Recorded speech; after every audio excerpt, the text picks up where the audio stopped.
Hello, everybody. Welcome to Shadow at Night. This is Thursday, August the 7th, 2025. The guest on the show tonight, he was just here. It seems like yesterday, but it's actually been 3 weeks. John Carpay is the president and founder of the Justice Center for Constitutional Freedoms, and he's also author of the book called Corrupted by Fear. And John joins the show in just a couple of seconds.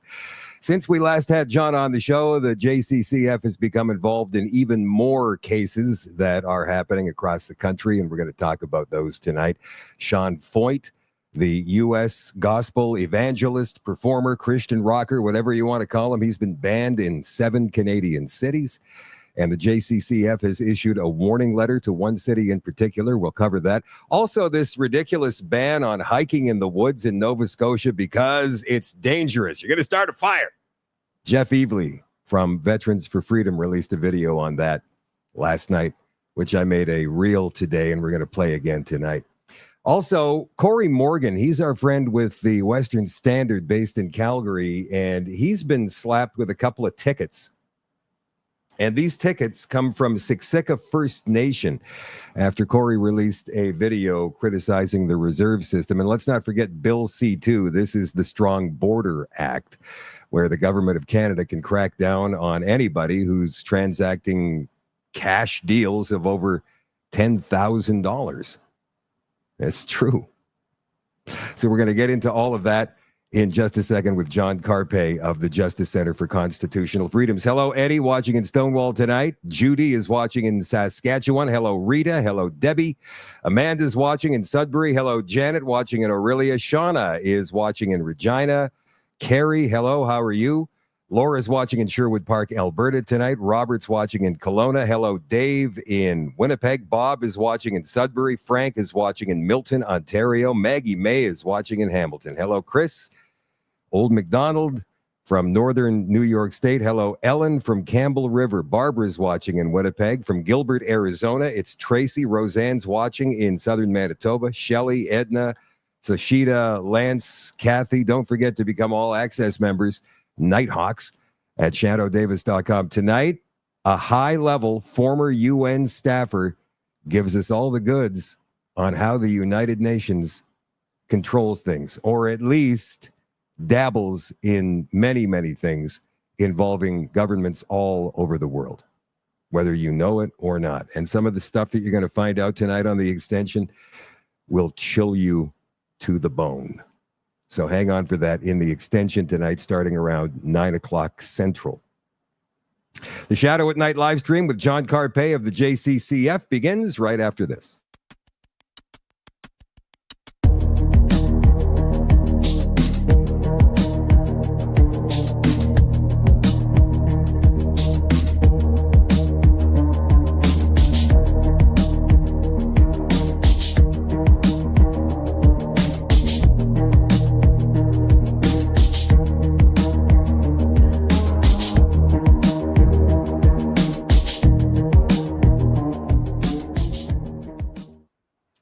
Hello, John. Welcome back to the show. Thanks for coming on tonight. Hey, glad to be with you. Hey, listen, I hope you had a great vacation. I know you had a vacation between now and the last time you were on the show. I hope you found some time to relax and chill out, at least for a while. I did recharge my batteries and get back to work. And all of a sudden we got Sean Feucht and he's getting banned from cities. And we've got Nova Scotia banning hiking in the woods. And yeah, no rest for the wicked, as the old saying goes. We have a lot of ground to cover tonight. John, I'm not sure if you've seen this video. It's on the Justice Center's X page. It's Jeff Evely, our friend Jeff Evely from the Veterans for Freedom. He's in Nova Scotia, and he put this video out last night. Let's watch this, and you guys pay attention. It's actually pretty funny. Hey, Jeff Evely here. I'm in Petersfield Provincial Park in the most tyrannical province of Canada, which is Nova Scotia, with my fuzzy friend Axel, where we walk pretty much every single morning. And here you can see that this area is taped off because that trail is the woods, but this area is not taped off because that's not the woods. This area is taped off because that's the woods, and there is a sign here that says trail closed due to extreme fire hazard. So that is the woods. This area is not the woods. This area is the woods. This area is not the woods. This area is the woods. This area is not the woods. This area is the woods. This area is not the woods. This area is the woods. This area is not the woods. This is the woods. If we go in there, fires will start. Axel, come on. Come on, buddy. We're going to start a fire. I love that he said that. If we go in there, fires will start. John, how are governments getting away with this nonsense? Well, we'll have to wait and see if there's enough of a public outcry.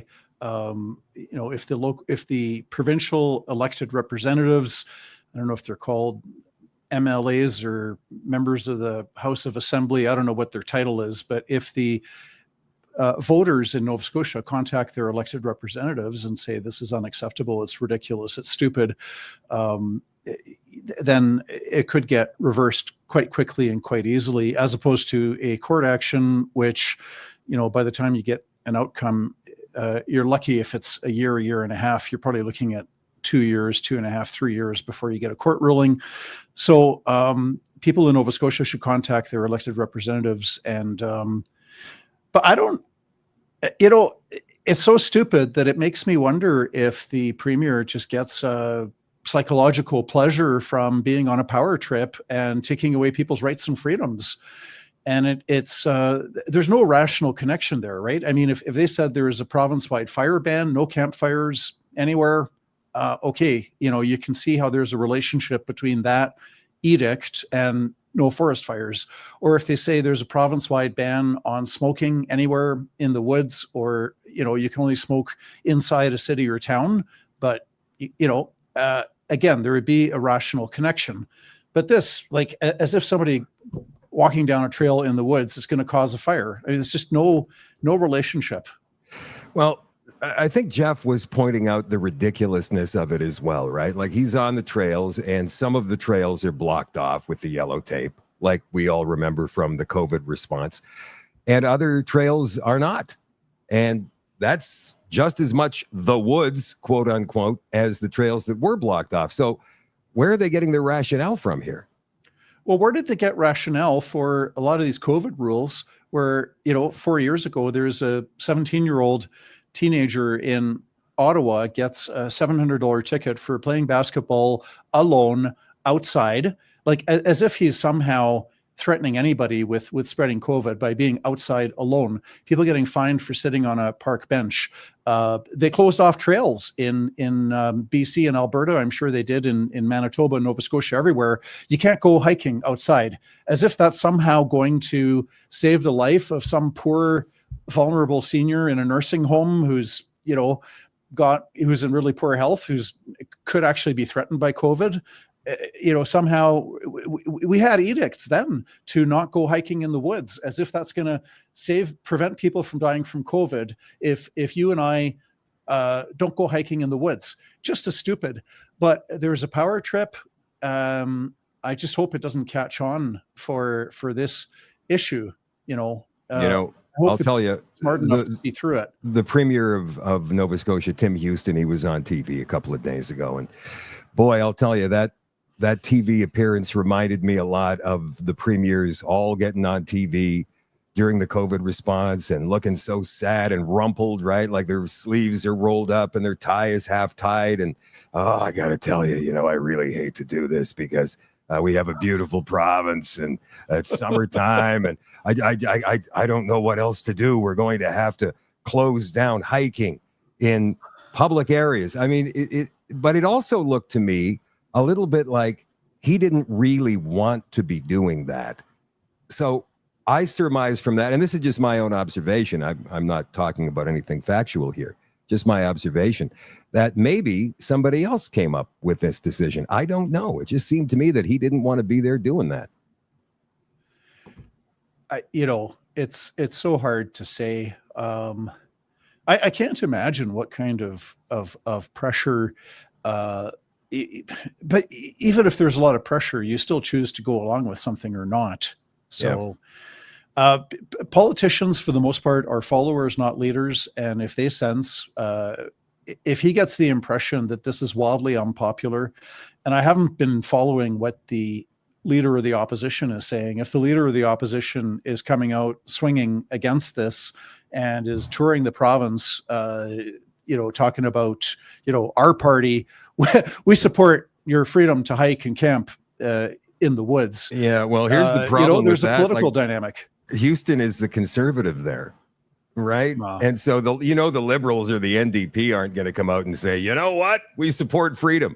We know they're not going to do that.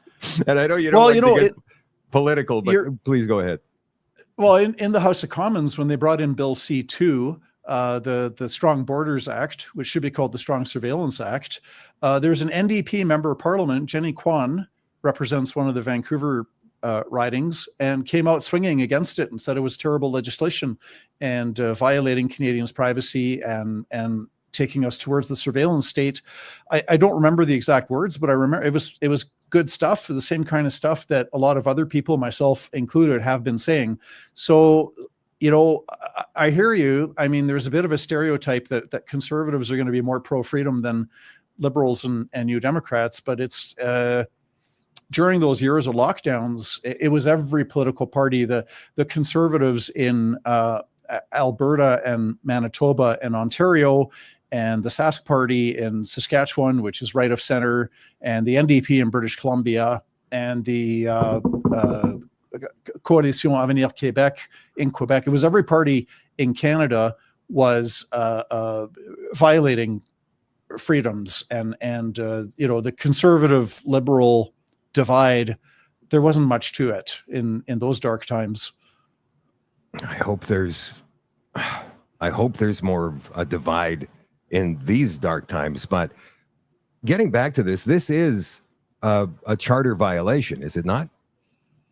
Well, the Charter Section 6 allows freedom of movement, freedom of entry into Canada and out of Canada, and freedom of movement within Canada. So freedom of movement within Canada, that should include me being able to go for a hike in the mountains as part of my freedom of movement within Canada.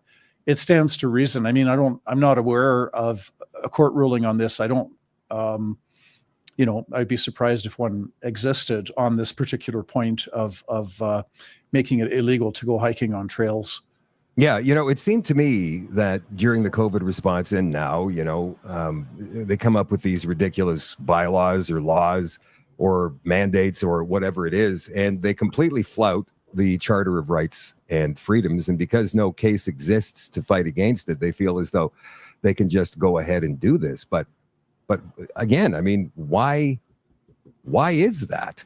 I mean, we've got this document, that says this is what we can do. And unless they invoke the notwithstanding clause or somehow try to invoke Section 1 of that charter, they can't do this, legally speaking. Well, it's a rotten culture. It's cultural rot. You see this with the uneven application of the law, where you see, for example, Tamara Leach and Chris Barber in Ottawa getting convicted of mischief because of their participation in a peaceful protest. Mischief is the criminal code offense of blocking or obstructing or interfering with somebody else's lawful use and enjoyment of property. So because some Ottawa residents had a difficulty getting into and out of their places of residence because the streets were clogged up, and they did make great efforts to always keep one lane open for emergency vehicles. But nevertheless, so we got this, people prosecuted and convicted of criminal mischief. But then I saw a video clip just the other day. This happened in March of 2025, a bunch of Muslims praying, shutting down streets in Toronto, not a single one of them charged or arrested. That's also, if you block a highway or block a city street, unless you've got, permission from you've got a permit, you're going to have a parade or whatever, unless you've got a special exemption. But if you just block a street in a city. That's criminal behavior, right? So if you're a Muslim praying in Toronto, it seems to be there's no enforcement against that. But if you're protesting in Ottawa against lockdowns, you're going to get criminal charges. If you're an Aboriginal in Manitoba, you remember this. July 2021, they tore down a statue of Queen Victoria. A bunch of Aboriginal protesters who were protesting against residential schools, which, by the way, they have every right to do that. I'm for peaceful protest. We have no issues with that. So they came to the legislature, they're protesting. Okay, thumbs up, so far so good. And they took some chains and vandalized the statue. It could have killed somebody on the way down. It looked like it was very heavy. Nevertheless, crime in broad daylight, police stand there watching. And then a few months later, the Crown prosecutors in Manitoba announced that nobody is going to be charged or prosecuted over what is blatantly criminal conduct in broad daylight. So where's all that coming from? It's a rotten culture. It's a breakdown in the rule of law. The rule of law says if you behave badly, you're going to get prosecuted. I don't care what your cause is, pro-Israel, anti-Israel, whatever. If you behave badly, you get prosecuted. If you don't behave badly, you don't get prosecuted. And we don't care what your cause is. That's the way it should be. John, you've been an attorney for a long time. How long has this taken, this culture, to degenerate into what it is today? Did you notice it 20 years ago? I noticed bits and pieces of it. There is a bit of woke ideology starting to creep into the courts already, where if you're fighting a charter case, if you are female or gay or Aboriginal, or if you're deemed to be part of an oppressed minority, your chance of winning is a lot higher than if you're part of the oppressor class. So this is a neo-Marxist ideology, call it wokeism, call it equity, diversity, inclusion. And it's the notion that society is group conflict between oppressors and oppressed, and they will be forever at war. And that this is, you understand all of society, culture, politics, everything is seen through this lens of oppression, and either you're an oppressor or you're the oppressed. And there's no room in that worldview for respecting and appreciating the inherent dignity of every human being. That's sort of, not a priority. It's all about group conflict. So I saw some of that infiltration of the ideology was coming into the legal profession and the courts already, but it really went berserk in 2020 when you had the Regina Chief of Police participating in anti-racism protest, public protest, that violated the COVID rules. And at the same time, his police officers are handing out tickets to other people who had protested against lockdowns or had, broken lockdown rules because they're attending church or whatever, having Christmas dinner with their parents. Mm-hmm. And they're handing out tickets, right? If you're breaking the COVID rules, you're handing out tickets, except if you're protesting against racism, you can just flaunt the COVID rules and have these massive protests where hundreds of people are gathering together outside. Not a problem in my view, but it was contrary to the COVID rules. And the Chief of Police of Regina actually speaks at the rally, participates in the rally. A total breakdown in the rule of law. Yeah. I fear that many people, especially in the past 5 years, have been losing faith in our institutions, not just the justice system, the courts, but police, medical system, all of that stuff, and government especially. So you would think the government would sense that and work to try and correct that problem to gain public favor back. But they only seem to want to make it worse. For example, if a government decides they want to, any government, right? A municipal government makes a bylaw that violates the Charter of Rights and Freedoms, they don't care. If a provincial government makes a law that violates the Charter, they don't care. Can we talk about maybe changing the system where they have to prove the law they want to input to the system is constitutional before they do it? Or why is the onus always on the public to have to prove that it's not? Well, that's the way it's always worked with the Charter, is that it's up to citizens who disagree with the law and believe that it's an unjustified violation of Charter rights and freedoms. Look, it's a cultural thing. Again, I mean, Canadians are often electing people or failing to oppose prevent people from getting elected. There's people at the school board level who are wild-eyed, blue-haired radicals that want to push transgender ideology on children, and they want the school board policy. They want everybody to be waving the rainbow flag, and they want everybody to celebrate this ideology. And they want the teachers to be telling little Johnny, who's 5 years old in kindergarten, that, he's not really a boy and he might be a girl and he could become a girl, and messing with the minds of children. They want to, and then people have this victim mentality, like, we're the victim of this horrible school board. No, you're not the victim. It's like, why did you allow these people to win the election? And why don't you run some good people and tune back in? Because people say, school board elections, nobody cares. Well, we bring it on ourselves. And so the same thing municipally, federally, provincially, we elect people. I don't think there's a lot of Canadian voters asking the candidates, where do you stand on charter rights and freedoms, and asking pointed questions and making that an election issue. I don't think we have a lot of that going on in Canada. Sadly, and especially at the municipal level. I've heard stories from people who were organizers at the grassroots level, and they say that the Marxist politicians, those that run for the Liberal parties, the Green Party, the NDP, it's almost like a minor league municipal politics to them, right? It's like the AHL, where they get their chops at the lower levels of politics, and then maybe they graduate to provincial or federal politics. And so it's a training ground for them.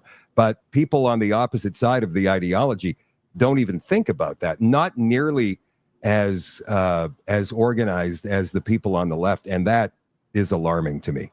Very alarming. Well, it's partially understandable. I mean, oftentimes, and this is a vague generality. It's not always true, but oftentimes it's the people who most cherish their charter rights and freedoms of conscience and religion, and the right of parents to be able to raise and educate their own children as the parents deem best, not as some political activist might want the kids to be indoctrinated. It's often these people who are the busiest with raising a family, paying off a mortgage. They have less free time working. And they're working and raising kids and so on, and they have very busy lives. And sometimes it's the people who really don't care about charter rights and freedoms, and they worship government, statolatry. Government is all good, government's all wise. They want government to control speech. They want government to decide what's hateful, what's not hateful, what's misinformation, what's not misinformation, what we should be allowed to say, what we should not be allowed to say, which musicians we should be able to listen to. It's these people. They don't have kids, and they don't have or they might not be working as many hours, or they just have more free time. Yeah. So those are vague generalities. That's not always true, but it's, and I would say if you are really busy with work and family, you still can carve out an hour or two a month for being involved in politics.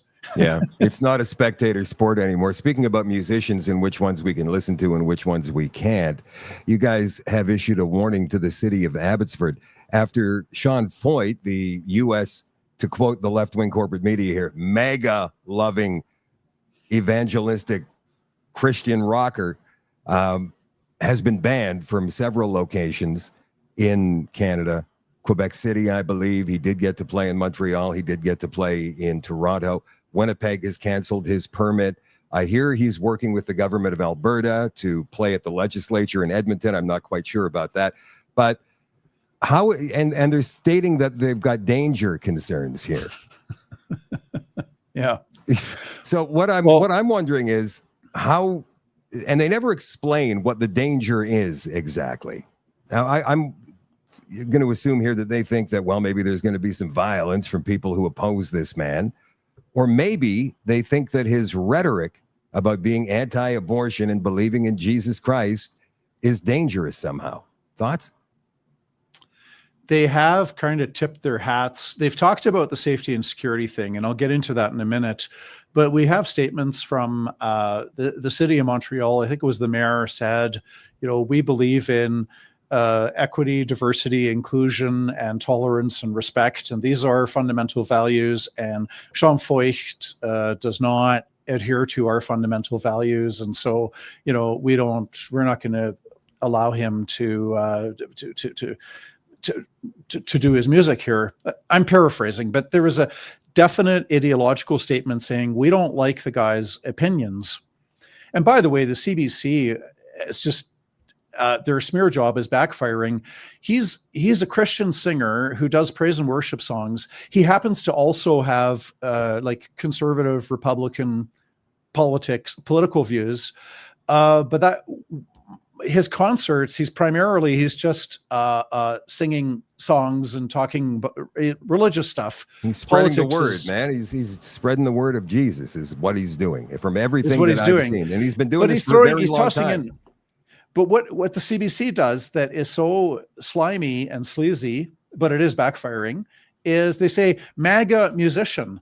It makes it sound like he is touring Canada preaching the virtues of Donald Trump.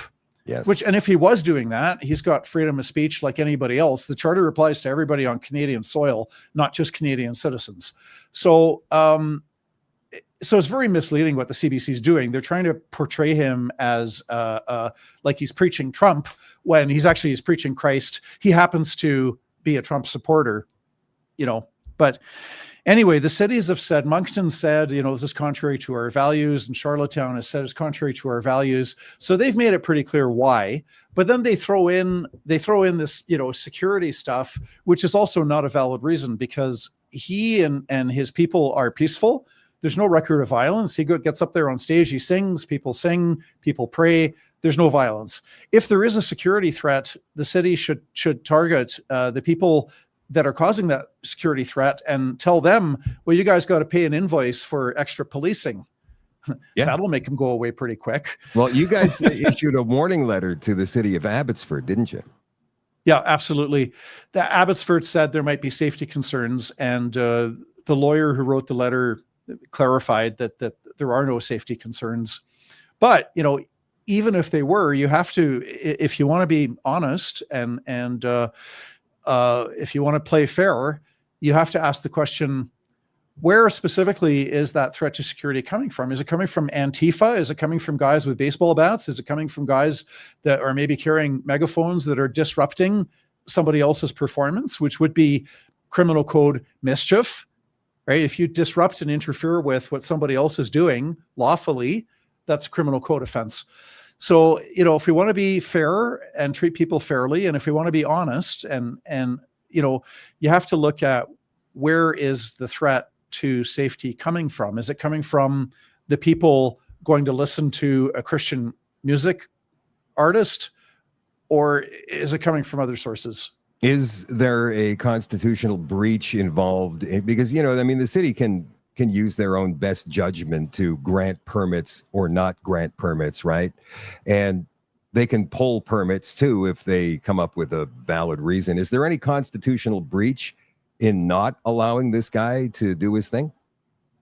Well, absolutely, because you're correct. Like, they could have a valid reason for pulling a concert. So they let's say there was a musician who was always promoting magic mushrooms and other drugs, and any rap artist, man. Come on, there's all kinds of violence in those lyrics, if you can call them that, right? And you could think that, wow, that guy's promoting drugs, he's promoting fighting, he's promoting guns, he's promoting hate, but those licenses never get pulled.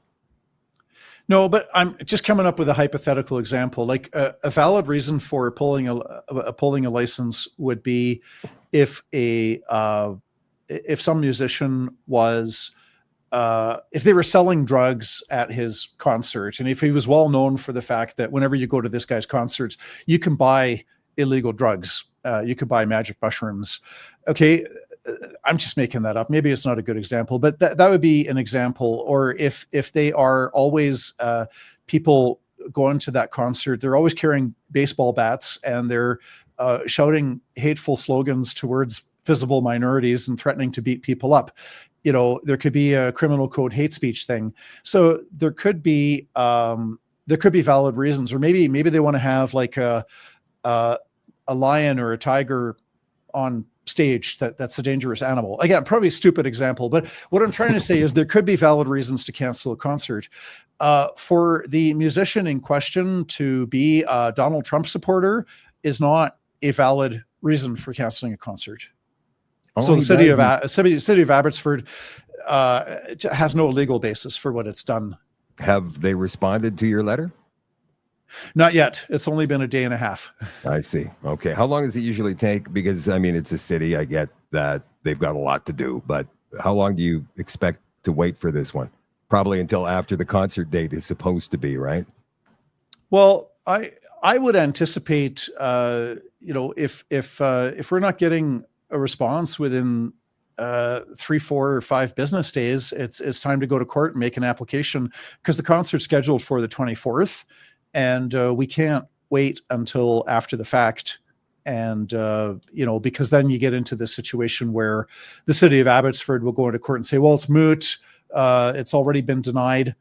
So, we'll, I haven't talked to the lawyer recently, but I would think that if there's not movement within a reasonable amount of time, then we'll file court papers and seek to get a declaration on an urgent basis to reverse the city's decision to ban the concert.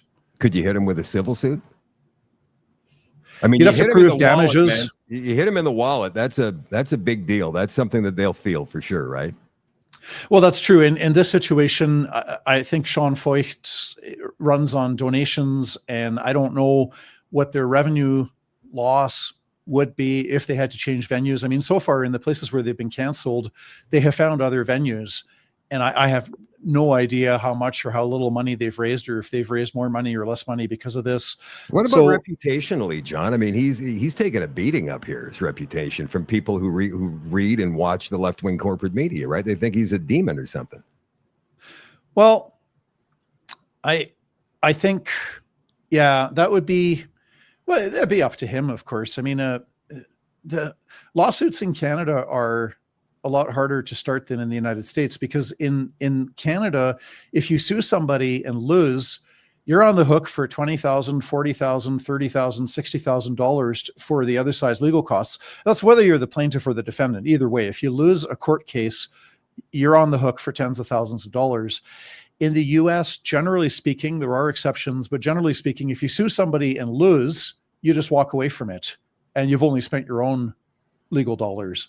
So that's a huge difference. So, if Sean Feucht was coming to a Canadian lawyer for legal advice, they might tell him to be cautious about suing for defamation. And some of the stuff is not really defamatory. It's just more, if they say, well, loving, right? I mean, all of that. And yeah, it's not, it's such a slippery slope, that, isn't it? Well, some of it's accurate. I mean, I spent a few hours looking up Sean Feucht's stuff, and I looked at the Wikipedia page, I looked at Sean Feucht's page, I looked at other websites, and my sense of it is, yes, he is against abortion. Yes, he is pro-Trump. Yes, he is against the transgender ideology. He thinks it's bad for children. He's got these generally conservative views on issues that are shared by tens of millions of Americans and also shared by millions of Canadians. So if the media say that he's got these opinions, if that's to the extent that that's accurate, you don't have a cause of action in defamation. They just make it sound evil, though. But they make it sound, but they're pandering to their base, right? Who listens to the CBC? I mean, not many Canadians do. And the ones that do are typically Liberal NDP supporters who would be horrified to think that there is an American loose in our country. Loose. An American who's not, not in handcuffs, who's going around from city to city, and he's actually against abortion, and he's pro-Trump, and thinks that transgender ideology is bad for children. They are horrified by this. So the CBC is pandering to its own base, and they got their own echo chamber, and they call these opinions, it's hilarious, because they're in their own echo chamber. Any conservative or Christian or libertarian viewpoint, they call it controversial. Yes. Because for every them time. it's controversial because they've never met somebody who has opinions other than their own, right? That's amazing to me that they just, and they look at us like aliens. It's fun. There's a mega loving American redneck running On the loose. He's on the loose. He's running amok in Canada. I want to get to Bill C2 in just a second, but this one I found interesting because he's a friend, first of all, and I've had him on the show a few times, Corey Morgan, and he's such a good guy, and he speaks right from the hip. The Justice Center is providing lawyers to Calgary journalist Corey Morgan, who's been served with these two tickets, these $2,000 tickets from Siksika First Nation after releasing a video criticizing the reserve system. John, what's happened there? Well, I saw the video. It's probably on the Western Standard website. It's, I don't know if it's a 5 minute, maybe it's like 10 minutes, give or take, longer, shorter. I put it on 1.5 speed to get through it a bit faster, but it's Corey Morgan drives onto this Aboriginal reserve and just kind of narrates, he says, here you've got, here's some this and that. And like, not everything was run down and, some of it was in good shape, but he also points to some, dilapidated, buildings in disrepair and just kind of a video. All of it's public. He doesn't zoom into people's homes. He doesn't violate, the individual privacy of anybody. And so he posts this 10-minute video. Then he gets a ticket in the mail for trespassing. And so in our view, it wasn't a trespass because there's no law, there's no sign that you can't just drive onto the reserve on public roads. It would be like driving around in a neighborhood in Winnipeg or Calgary or Montreal. So we're fighting this in court, but he's got the ticket, he thinks, because they don't like that he went onto the reserve and just made this video of conditions on the reserve, including, some negative aspects. And yeah, I think that's it in a nutshell. So it's a reputational damage ticket then they're calling trespass. Yeah, I think it's just totally political. They don't like somebody going on to talk about conditions on reserves. And Corey throws in some of his own opinions. I could be off. It was a few months ago that I saw it, but he may have said something like, is current Aboriginal policy really helping Aboriginal people? Maybe the problem is not the lack of money. Maybe it's something else. Maybe, whatever. He's got his political angle to it as well.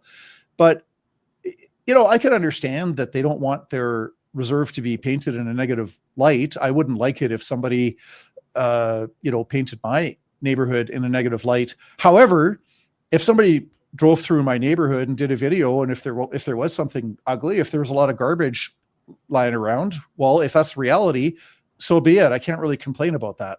Yeah, exactly. How do you deny it? I mean, look, right there. It's not like he superimposed anything on the video. Interesting case. I'm going to follow that one. And lastly here, this is a big one, I think.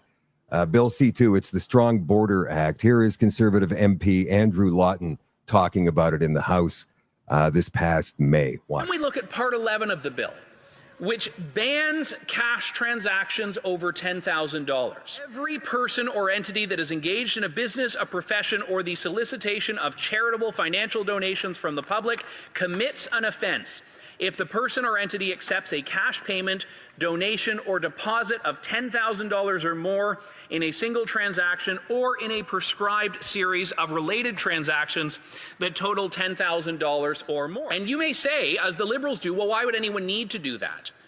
Well, we live in a free society where we do not need to justify our decision to engage in transactions with legal tender to the government. And I'm very aware of the fact that as I speak, the federal government, the Liberal government, is actively fighting in court against a federal court decision that found its use of the Emergencies Act was illegal in 2022. This is a government that unlawfully and unconstitutionally froze people's bank accounts without due process and without oversight.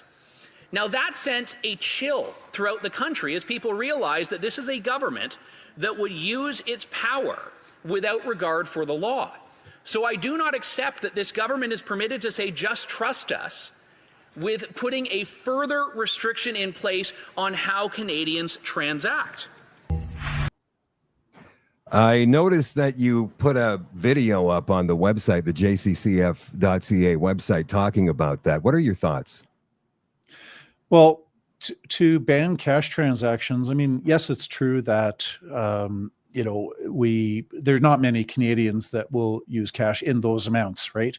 Maybe occasionally for a car purchase in some situations, if you don't want to do an e-transfer, or you don't trust the e-transfer protest, or you don't process rather, or you don't want to mess around with checks, right? Because people often you're buying a car from strangers. So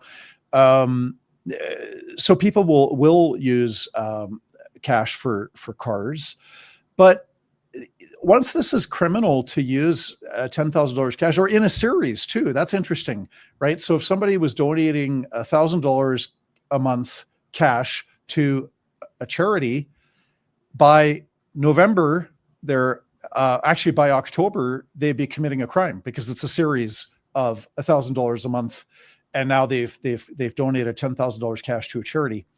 The problem is, once that's on the books and it becomes criminal to use cash, which is very clearly is in Bill C2, they can lower the amount to $5,000, then $1,000, and then $500, and then $100. Because you don't need more than $100. You're going to a garage sale. You're not going to be spending that much money. And before you know it, cash is illegal. And this is how it happens. It's step by step by step. So if we acquiesce to criminalizing legitimate purchases, right? Donations, whatever, donations to charities. If we acquiesce to that and it's on the books, it's going to be very easy to lower that to 5,000, 1,000, and then zero, and cash becomes illegal. And now you've got the government, central bank digital currency controlling everything. So this is step one for that, possibly. And Quebec's Bill 54 now empowers police officers to assume that people carrying over $2,000 are connected to illegal activities, and they can seize that cash. That's crazy. Well, that's Quebec right now. It's on charter rights and freedoms, possibly the worst province in Canada. They're the only ones, to my knowledge, that had a nighttime curfew, even though the chief medical officer and the premier admitted that there's no relationship between a curfew and stopping COVID. They had no idea, but well, it might help. So it'll just violate people's right to go for a walk, after 8 p.m. or whatever the cutoff time was. Just absolutely outrageous. So yeah, in Quebec, if you've got $2,000 cash, and I don't have a problem, and it's already been, part of our legal system for a long time. If police, find you, maybe they pull you over for a speeding ticket, but I don't know, they see who you are, and if they have reasonable grounds to suspect that these are proceeds of crime, they could seize it temporarily, and that's fine. I don't have a problem with that. If they have reasonable grounds to suspect it, they could seize it. But what does reasonable suspicion even mean, though? I mean, you get some corrupt cop who says, it's the onus. It's the onus, right? So if the police said, you've got $2,000 cash, we think that you're a drug dealer, we're going to take that into our possession. But then the police have to prosecute you for whatever the crime is. And if the police don't prosecute you, then, if they don't get a conviction, like, the onus is on the police to prove that those are the proceeds of crime. That's the way it should be. Okay. And if they fail to prove that, you get the money back. In Quebec, the onus is on the citizen. If I was maybe at a church bingo or something, and I happen to have, or some other charity fundraiser, and there's we're selling 50-50 tickets or this or that or whatever, and I happen to have, $2,500 cash. That's not impossible to have that as part of a fundraiser. If I get pulled over by police for a speeding ticket, they can assume that this is the onus is on me to prove that it's not crime. That's the wrong part. It's the onus. Yeah. You ever seen those videos of the auditors in the United States, these guys who go and they actually try to provoke a cop into breaking the Constitution down there by filming on a public sidewalk or something? Some big fat cop walks up to the guy and says, "What are you doing?" Well, I'm filming. Well, show me some ID. The guy says, I don't have to show you ID.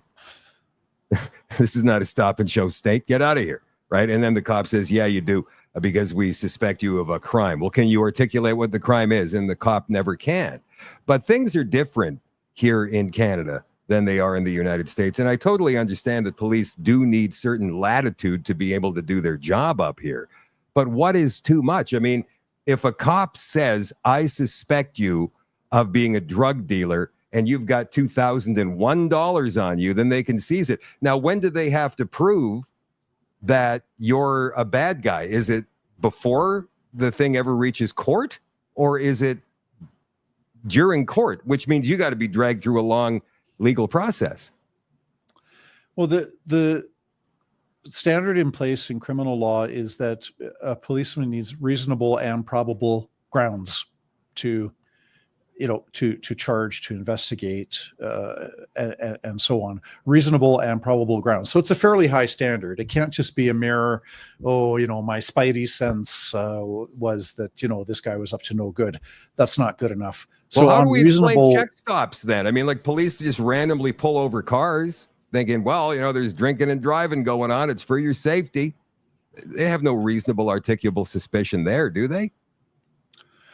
Well, they need reasonable and probable grounds to demand a breath sample. So at least that's what something going on a few years back, and I've forgotten the nuances of it, where they were, I'm glad they stopped doing this, but they were doing breathalyzer tests on everybody that they pulled over for a speeding ticket. And I think they've stopped doing that, because that was just wicked, that even if they had no grounds to suspect somebody was drinking, it just became this par for the course. And pulling you over for a speed ticket, oh, by the way, you got to blow into this device. So they've stopped doing that. But for a check stop, they need reasonable and probable grounds to demand a breath sample. So that's a standard there. But with the provincial law in Quebec, it's just onus on the citizen to prove that the 2,000 are not the proceeds of crime, and to hire a lawyer to get the money back. You're going to be spending probably more than $2,000 by the time you figure that out. So. Yeah. Or for the rest of us, it's $10,000. What is the government's right? Have you read the bill? Does Carney? I don't recall him even speaking about fighting crime. We got to fight crime. Don't you know? We got to stop the money laundering. And so, but what Andrew Lawton mentioned in the House of Commons, the member of Parliament, and it's this whole need thing, right? It's man. We're going to be living in a fascist hellhole if the politicians get to determine our rights and freedoms based on need. I mean, when you get right down to it, what do you really need? You need food, water, shelter, so you don't freeze to death in a Canadian winter. You don't really need anything else. So if need is going to be the standard for the laws, and then everybody can just get locked up in a prison cell, because what do you really need other than food, water, and shelter? Maybe a pair of underwear when you're in prison, so you're not naked. But this is really creepy. In a free country, we don't need to listen to classical music. Like I wouldn't die if I couldn't listen to classical music. We don't need to go downhill skiing. We don't need to fly to Mexico in the winter. We don't really need to fly across the country to see our grandkids, because, we can see them by Zoom. Like the list of what you don't need is endless, right? So we have to be vigilant when a politician says, well, you don't need $10,000 because you can use a check or credit card e-transfer. It's like, that's not the point. If I want to use $10,000 cash to buy a car, that's my right. Yeah, that's what part of Tim being Houston, in a free country. The premier of Nova Scotia, was saying a couple of days ago. He said, "Well, this is going to affect very few people. I mean, who really needs?" He said, "I was taking notes on this. I saw the clip. Not necessary. It's not necessary to go hiking and camping." And he's entirely correct. It's not necessary. I mean, you can enjoy the great outdoors in your backyard, and you can appreciate natural beauty on your screen. There's great YouTube videos of the most astounding, the Amazon in South America, and their deserts and mountains. I mean, you don't need to go into the woods by yourself. No, scary. It's I love doing it. There's one more thing before we let you go tonight, John, and that is the case of Jessica Yaniv / Jessica Simpson, who Simpson, yeah, Ms. Simpson, who was told that no, she can't enter the beauty pageants in Ontario. I thought that was a bit of good news, but this person keeps coming back for more, doesn't he / she? Yeah. Well, Jessica Simpson, formerly Jonathan Yaniv, became quite famous around 2018 when Yaniv would phone these women in BC who provided a Brazilian bikini wax service to women. And Yaniv would phone up and say, I'd like to book an appointment. And the woman, and a lot of these were immigrant women, English was their second language. They worked from home. Some of them had small children at home. So they're serving a female clientele to do the Brazilian bikini wax. So the woman would say to Yaniv, would hear a male voice and say, sorry, we don't do men. And Yaniv would say, well, I'm a woman. And he would then file a human rights complaint because the human rights legislation protects against discrimination based on gender identity, gender expression. So, there you go. And in some cases, he extorted thousands of dollars from some of these women where he said, well, you pay me $2,000 and I'll withdraw the complaint. One of the women that we represented, she had gone to 13 different law firms, all of whom had turned her down because they were scared of being called transphobic.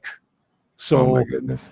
Rotten culture. This is not the good old days where the lawyer would, take on the case just as a matter of principle, no matter how unpopular, he'd provide criminal defense for some accused, child kidnapper, rapist, murderer, bad guy, just on the principle that the guy is entitled to a fair trial, whatever, right? So gone are those days. So now the lawyers are scared of being called transphobic.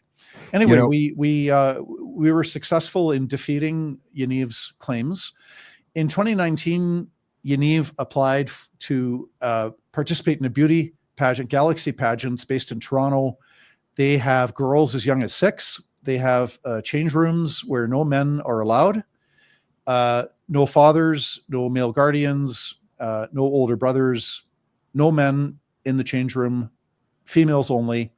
They did allow, if a guy had fully transitioned and had all of his male parts removed, then that person could participate in the beauty pageant, Still not including going into the change room. Still not a woman. Yaniv, at that time, I don't know where things are at now, but at that time, Yaniv had not had the surgery. Yaniv had male parts and was denied admission into the Galaxy pageants, filed a human rights complaint, and this was ultimately dismissed about a week, just within the past week or 10 days. 5 years. Or how long has this case been 6 going years. on? 6 years. That's outrageous. 5.5, 6 years it's been going on. And it was dismissed on technical grounds because he had repeatedly missed filing deadlines. If it had actually gone to a hearing, I sure hope that our side would have won, but I can't even guarantee it because these human rights commissions and tribunals are running amok so much, straying away from their original intention. Yeah, well, I was just about to ask, these human rights commissions in each province. In Manitoba, they've now got regulation that says if you intentionally misgender somebody, you can be fined $20,000. I find that outrageous, considering the fact that we do have freedom of speech and freedom of thought in this country. The people got to get on the phone, contact their MLA and say, this is not right. It's one thing for people to ask. It's another thing for people to demand, right? So transgender guy who believes that he's a woman, feels like a woman, dresses like a woman, could ask that other people refer to her and she, okay? And most people we're all, Canadians are very polite. Most of us, the vast majority of people would go along with that. And would I think say it's time to get rid of her. that politeness thing for now. But it's different if you're demanding it. And if you're saying, well, if you refuse to do that, you're going to get fined $20,000 and I'm going to launch a human rights prosecution against you. Yeah, That's this is a law against rudeness, essentially. I mean, if you want to call it that, I'm calling it reality. I mean, yeah. You know? So this is up to, blame the politicians. This is not some accident. Okay. So in Manitoba, the government could amend the Manitoba Human Rights Act or Human Rights Code, whatever it's called. Every province has one. Amend that and bring some clarity to say that, no, you're not going to get in trouble. But it sounds like this particular government's doing the opposite. And have they changed the legislation in Manitoba to now make it an offense? They introduced it back in April, and I'm not sure if it's passed through yet, but if it hasn't, it's going to soon. So here we are. And I'm not sure if it's going to happen in other provinces. Probably with left-leaning governments, you can expect that kind of thing. How's the book going, John? Corrupted by Fear, How the Charter Was Betrayed, and What Canadians Can Do About it. Well, sold over 3,000 copies, and it's available in audiobook as well as the paperback and the Kindle electronic version. So 3 different ways to get it, and I'm getting a lot of positive feedback. It's got some interesting history of fascism in Europe in the 1930s, and then goes through the COVID and lockdown years in Canada, and how some of the a court provides examples about how some of the courts are just writing the media narrative into their judgments, and it's not supported by evidence. So interesting read. Yeah, absolutely. And Amazon.ca, you guys, if you want to go pick it up. John, thank you very much. And also you can make donations to the JCCF at the website, jccf.ca, to help them continue fighting these ridiculous cases that are happening more and more and more, it seems. I want you to come back soon so we can talk about more of these ridiculous cases in the not too distant future. Thank you, John, for joining the show tonight. Really appreciate it. Thanks so much. Have a great rest of the night. You too. John Carpay is the president and the founder of the Justice Center for Constitutional Freedoms. And now here's 4 minutes of Pierre Poilievre telling us how much tax we pay. Congratulations, you're spending more money on taxes than on food, clothing, and shelter combined. That is the finding of the Fraser Institute's July 22nd, 2025 report, and it reports on last year, which shows that the tax burden of Canadians is up 2,784% since 1961, so just over 60 years ago, and that bill is vastly outstripping the bills that you pay for everything else. I'm going to quote directly from my laptop on this report. Taxes have grown much more rapidly than any other single expenditure for average Canadian families. Expenditures on shelter are up 2,100%, food up 927%, clothing up 460%, but the tax bill is up to 2,784%. So an absolutely staggering amount of money that is going to taxes. So the average family is spending 42% now on taxes. That is compared to 35% on food, clothing, and shelter. So you have to ask yourself, are you getting more from the government than you're getting from your private expenditures on food, clothing, and shelter? I have a hard time believing it. There are so many different taxes. We've got income tax, payroll tax, health tax, sales tax, property tax, profit tax, liquor, tobacco, amusement, and other excise taxes, fuel, motor vehicle license fees, and then other taxes. Then you've got natural resource taxes. These are the royalties that are paid when companies extract resources from the ground. And then, of course, there are import duties that you pay when you buy things from abroad. All of those fees, charges, and other levies amounting to a tax bill that is far greater than anything you spend on anything else. In fact, the report goes even further. On page 6, they show the overall tax bill that includes the deficit. Now, the reason they do that is that deficits are taxes. You're taxed 2 ways through government deficit spending. One is through the deferred bill that you'll get later on, because of course deficits do have to be paid back one way or the other, and that bill does come to you. And the second way that deficits charge you is they increase the money supply, which causes inflation, and that inflation does charge you. It's a tax as well. And they show here that since 1961, that bill has grown dramatically as well, to the point where it is now higher than in any year except for the 2020 COVID year, which is, of course, a very unusual year indeed. But the point is that government's insatiable appetite is causing you a tremendous burden. It's like the private sector is a skinny man and the government is a fat man on his back. And the private sector is carrying that increasingly fat man up an increasingly steep hill. It's time to put him on the diet.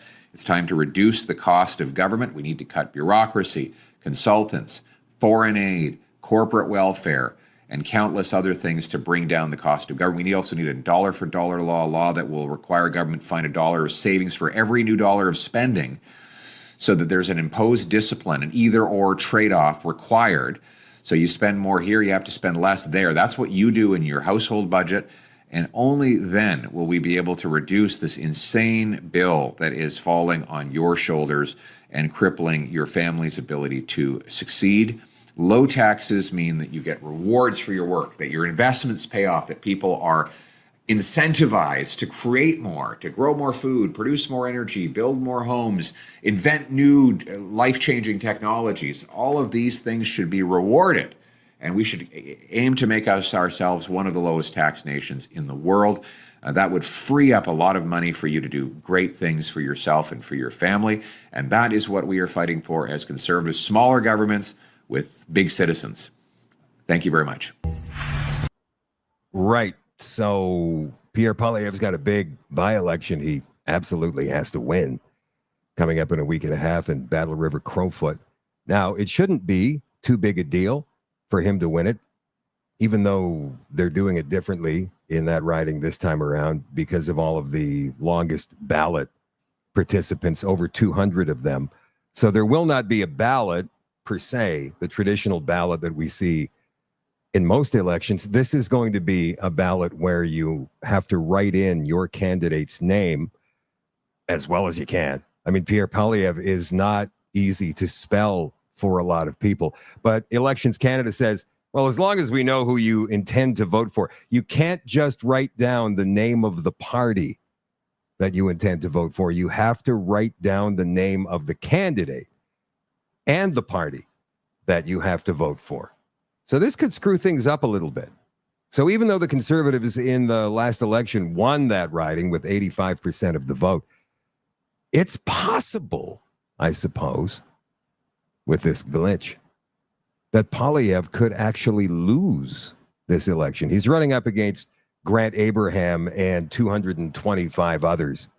Grant Abraham, the leader of the United Party of Canada, who's going to come on the show next Monday night. I like Grant. He's got a lot of great ideas. He's full of integrity, shoots from the hip, and you're going to enjoy, in case you haven't seen Grant before. But anyway, if Poilievre loses in this by-election, and many of you right now are saying he's not going to lose, there's no way he's going to lose. But what if he does? If Poilievre loses, he would have to resign as the leader of the Conservative Party of Canada, right? He would have to. I mean, you lose your own seat that you've held for 20 years, and then you go ahead and lose a riding that's been automatic for your party? Come on. You've lost the confidence of the people. You've got to go. And so naturally, he would step down. Who would replace him? If you've been watching the show for the past couple of weeks, you know my theory. There's a guy in Ontario who's the premier there now, who's been making a pretty big noise on the national and international stage regarding these tariffs and Donald Trump in the last few months. And here he is, Doug Ford, here he is again this morning with Wolf Blitzer on CNN, piping off at the worst possible time. Watch. General impression of Trump in Canada. He's probably the most disliked politician in the world in Canada because he's attacked his closest family member, and that's the way we look upon it. And when I talk to the governors and senators and Congress people, even Republicans totally disagree, but they're too scared to come out and say anything because the president will go after them. Outside of a few senators, and I want to thank them for coming out and standing with not just American people, but their closest friends and allies, which is Canada. And again, we love the Americans. It's unfortunate President Trump decided to go down this road. I mean, could you make it any worse, Doug? Are you trying to do that? Is that what you're trying to do? You're trying to sabotage any possible hope of deal? to get rid of these 35% tariffs. I don't think the Liberals will be able to do much about it regardless, but you don't need somebody like that sticking a stone in the spokes. But I believe that he will be, if Poilievre loses in this by-election, that Doug Ford is going to throw his big fat hat in the ring to be the leader of the Conservative Party of Canada. And that way, it's truly a uniparty system, if it's not already, and I believe it is to some point. But I also believe that Pierre Poilievre is truly, at heart, a true blue conservative, but they got something on him. Because there's no way that the Conservatives would have lost this last election. I think it was Amrit Bering. He and I had this conversation about a week and a half ago. You guys can go back and watch that show from last week. It was outstanding. This guy, Amrit, he'll be back on the show as well. He has been thinking about this long and hard for quite some time. You can absolutely tell. So go back and watch that show in case you missed it. Tonight on the extension, UN secrets from a high-level insider. Exactly what goes on in that big building in New York anyway. Mark Carney plans to spend millions propagandizing young Canadians about climate emergency. It's a story from the Calgary Sun. In a recent announcement, the Carney government detailed more than $14.4 million in new spending for 17 projects to empower young Canadians to address climate change. The 14.5. I want all of the taxes I've ever paid back with interest. The 14.4 million is just the latest round of funding out of a planned $206 million over 5 years. The purpose of the Climate Action and Awareness Fund, as the government calls it, is essentially to increase public concern about climate change. You can bet directly from Impact Canada through the Privy Council office. To justify this $14.4 million in spending, Liberal MP Talib Nourmohamed said at this critical juncture, when our planet is facing a climate emergency, environmental literacy for young people is essential. I cannot continue. So I'm not going to take that story any further because it's all nonsense, as you know. But here's another one that's equally chilling from DigWatch, dig.watch. EU proposal to scan private messages gains support. Now, you know the fondness that Mark Carney has for the European Union. 19 EU states back a proposal to scan private messages on encrypted apps before encryption, raising major privacy concerns. The European Union's chat control proposal is gaining traction. 19 member states now support this plan to scan all private messages. From October, apps like WhatsApp, Signal, Telegram must scan all messages, photos, and videos on users' devices before encryption.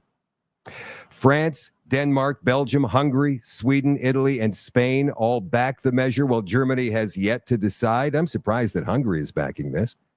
The proposal could pass by mid-October under the EU's qualified majority voting system if Germany joins.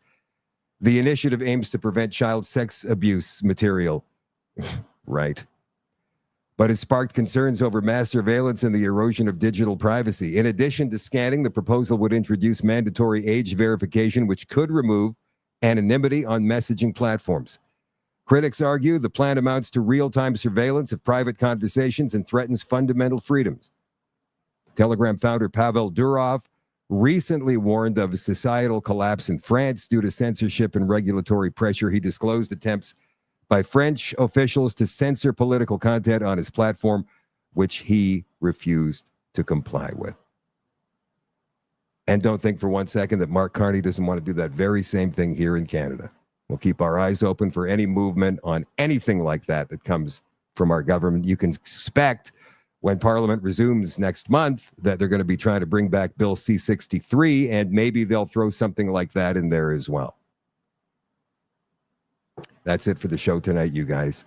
I love you all, and I appreciate you all, and I will talk to you again on Monday night at 8 o'clock Central. For all of you all-access Nighthawks, we got a good one for you tonight. Secrets of the UN from a high-level insider coming up in 2 minutes. We'll be right back.